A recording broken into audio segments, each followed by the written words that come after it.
Rich man builds bigger barns and he hoards his grain and he congratulates himself with his success. But God calls him a fool. And whenever I read this one, and I've read it, I can't tell you how many times I've read this parable. I don't know why, but there's always one man and he's no longer with us on this earth. But for some reason, and my heart always goes out to him. And maybe it's because you see that there was a movie made of him. He was a billionaire. And he's pretty successful. And he built big corporate headquarters for his success.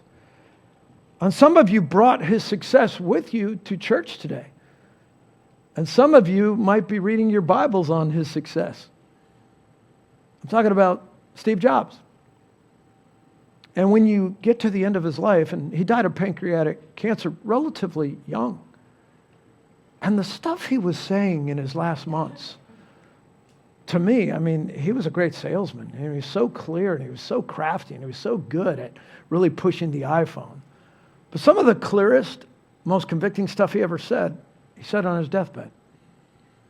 It's when he said things like, I regret not spending more time with my children. I regret not investing more in relationships. I regret putting so much time into something that I can't take with me. It's almost like he learned all the lessons from a fire hose in the last few weeks of his life. When it was, by the way, too late to do anything about it. It's very sad.